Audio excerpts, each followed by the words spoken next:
up? Welcome to Blip's Art Lab. My name is BlipSqueek. Today I want to talk about the first of the 3 pillars of art. Pillar 1 is the elements of art and its principles. Pillar 2 is the art form specific fundamentals. And pillar 3 is technique. Put them together and you'll have a solid foundation in understanding art. Let's dive into pillar number 1, the elements of art. The elements of art are the absolute basic building blocks of any visual art form. Much like atoms create everything around us like air or something solid, the elements of art are the building blocks for visual arts. Every visual artist uses the elements of art. You can't create art without those elements. Even if they're aware of it or not, doesn't matter, they're still using it. So let's dive into the specific elements and define them. Write this stuff down. Write this stuff down, really. So the 7 elements of art are line, shape, form, color, value, texture, and space. Let's go through them one by one and define them. The first one is line, a connection between 2 points.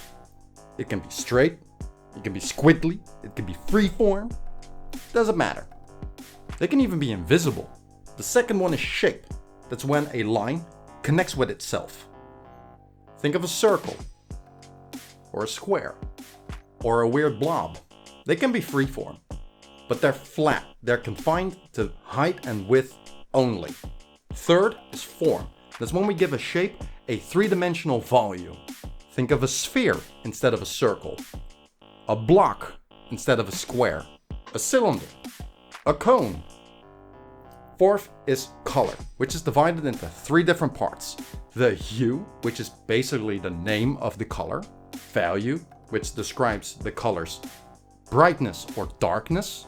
And saturation, the brightness or purity of a color. How strong the color is. 5 is texture. How the surface would feel if we could touch it. Is it soft, hard, rugged, smooth, rubbery? 6 is value, which is a part of color but it stands on its own. It's the lightness or darkness of tones or colors. White being the highest value, the purest value, and black being the lowest one. And 7 is space, defining the negative or positive space in a work of art. Negative space being empty space, positive space being filled space.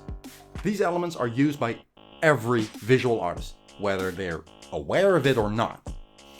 So keep this list close when you're practicing or breaking down the work of an artist you like, because they explain what the artist did. They explain what's going on in a piece, with clearly defined terms that we can all understand. So here's the list again, and in the next video we'll dive into the principles of art, the means an artist uses to organize the elements in their work. Take care.